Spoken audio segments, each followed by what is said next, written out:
ikaw ay nangarap na pumunta dito sa Canada through the AIP or Atlantic Immigration Program, this video is for you. What's up mga Kap, and welcome again to When in Halifax. It's me, Kap Joey of When in Halifax and the founder of Kap Unity Canada, an immigration agency and recruitment agency here in Nova Scotia. Yan po mga Kap. Welcome po to our videos. So if you are searching for answer, you are exploring your options under the AIP or Atlantic Immigration Program, then this video is for you. Because on this video, I'm going to explain to you what are the updates, the new requirements, how to apply for this program. So if you're ready, let's begin.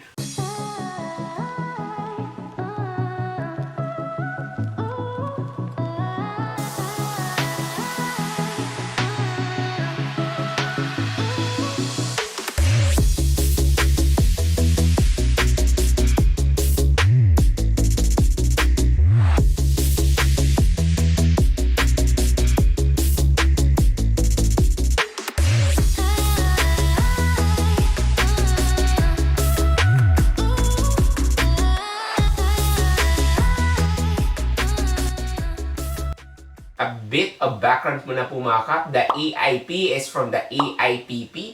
That's the old program po mga Kap because it's a pilot program. When you say pilot program, parang trial lang, no? Itong program ba ay very effective for the employer and for the foreign workers. And luckily po mga Kap, the Canada Immigration able to see the advantage of AIPP for the both party, the employer side and the applicant side or the foreign worker.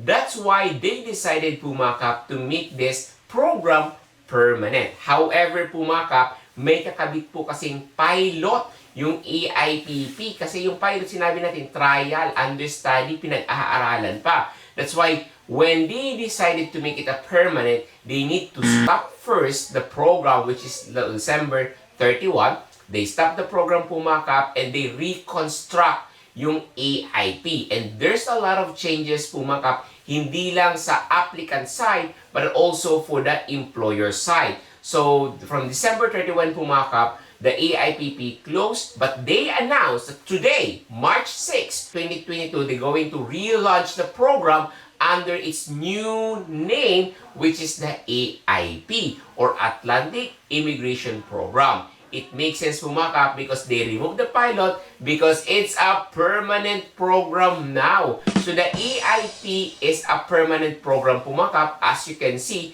remove nila, inalis nila yung pilot. Okay? So what are the changes? There's a significant change in the part of employer because the employer before po mga Kap that are already designated employers, they need to reapply again for the AIP, for the new name, no? Even though they are already a designated employer under AIPP, to be designated for the 2022 or for the AIP, they need to reapply.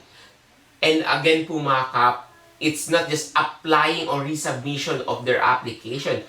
Employers are required to attend 2 seminars provided by the program. So they need to have 2 seminars before they become a designated employers. So on my perspective po mga Kap, liliit yung numbers ng employers kasi marami mga employers na hindi nila kaya mag-attend because of the time constraint.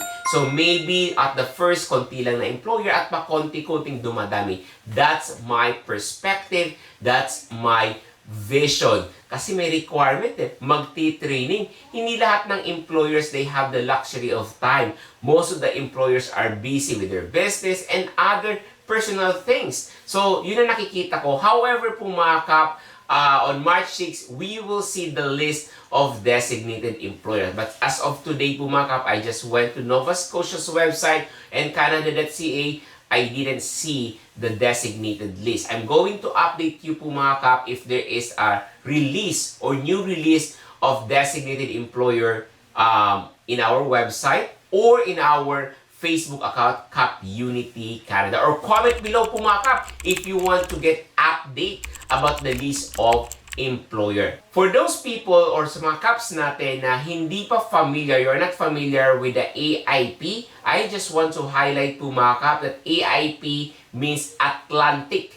Okay? Take note of the word Atlantic. When we say Atlantic, it consists of 4 provinces, which is Nova Scotia, New Brunswick, Prince Edward, and Newfoundland, Labrador. These are the 4 provinces under the Atlantic. So if someone po mga kap message you na meron silang job offer under AIP at ang sinasabi ay British Columbia, Alberta, Ontario, then mag-ingat kayo. Kasi pag sinabing Atlantic, uulitin ko, it's Nova Scotia, New Brunswick, Prince Edward, and Newfoundland. Okay? And then po mga kap, what are the program? There is program for skilled worker and there's a program for international graduate. Let's go now with the requirement with the international graduate. With the international graduate, this is the good thing po mga kap, no? Number 1, they don't need experience po mga kap if you are under international graduate. Sino ba itong mga international graduate? Ang mga international graduate na ito po mga kap ay nag-aral sa Atlantic provinces lang ha. Because it's an AIP, sabi daw, you can apply on this program for international graduate if you study in the Atlantic provinces. Hindi lang basta school dito sa Atlantic province, they need to be a publicly funded. Again, you need to study here in Atlantic provinces, no? May pagpipilian ka sa 4 na probinsya na yan at publicly funded institution. Okay? And number 2 po mga kap, pwedeng yung secondary certificate degree mo in studied in Canada, and you need also to show your proof of funds. And another po mga kap, I just want to highlight that you don't need a work experience as long as you study here in Atlantic provinces. And that's for the international graduate. Ibig sabihin po mga kap, nag-aral ka dito sa Atlantic provinces at nagkaroon ka ng pagkakataon na makahanap ng employer na designated employer dito sa Atlantic province, and then you can apply under this program na international graduate. So again, nag-aral ka, nakahanap ka ng designated employer, then you can apply for this program. The another option is the skilled worker. Paano naman kap, hindi ko kaya mag-aral? Pwede ba akong mag-apply outside Canada? And the answer is yes. You can apply po mga kap the AIP under the skilled worker provided that you meet the requirement.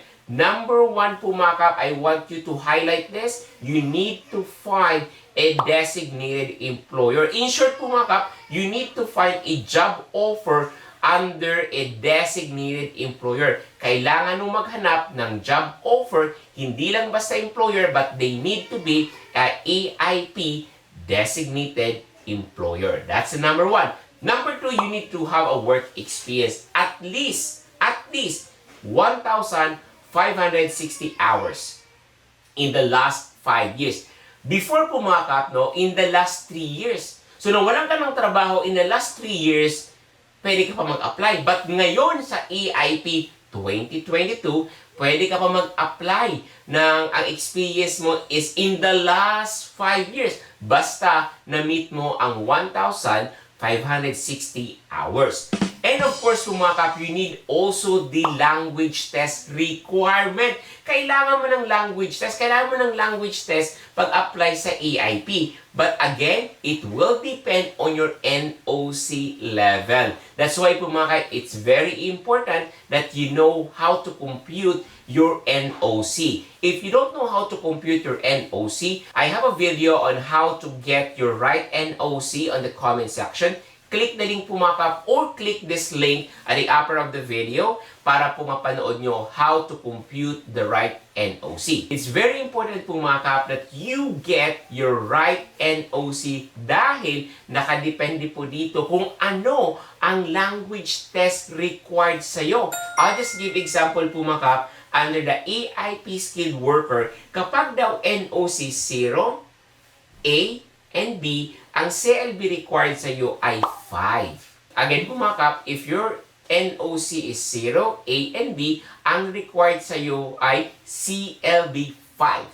If your NOC is C, letter C, your CLB required is only 4. So, nakakategorize po. Nakadepende sa NOC mo. So, kung mali ang NOC mo, if you got the wrong NOC, then, baka mali yung CLB target mo. However po mga kap, no, if you are taking or planning to take your language test or IELTS, my suggestion to you is to get the highest score as possible. Kunin mo yung pinakamataas para sigurado ka, di ba? And again po mga kap, you need to show your education. Dito nakadepende na naman sa NOC. Kung NOC 0 or A ka, at least Canadian 1-year postgraduate ka. Kapag NOC B and C ka or C, at least equal to Canadian high school. Again po mga kap, uulitin natin, no? NOC 0 and A dapat equal to a Canadian 1-year secondary certificate. Kapag NOC B or C, pwede na ang equal to Canadian high school certificate. And of course, you need to show the proof of funds. And this is the proof of funds po mga kap. I'll just give you an example po mga kap with the proof of funds. For one individual, ibig sabihin, ikaw lang mag-isa, wala kang asawa, wala kang anak, ang proof of funds required sa iyo ay 3,303. And if you have 4 kids, that is you, your spouse, and your 2 kids, the required proof of funds as of today, March 6, 2022, is 6,138. That's the proof of funds required for the AIP.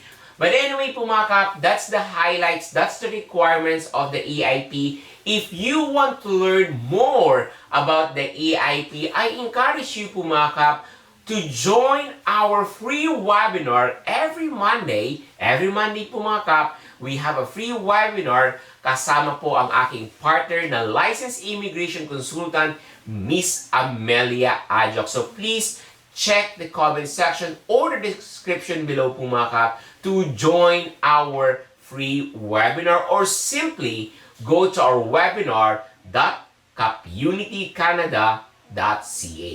So again po mga kap, it's a free webinar. You will learn a lot from a licensed immigration consultant, Miss Amelia Ajo. And that's it for me tonight po mga kap. Maraming salamat and see you here in Canada. Don't forget to like, share, and subscribe. Signing out.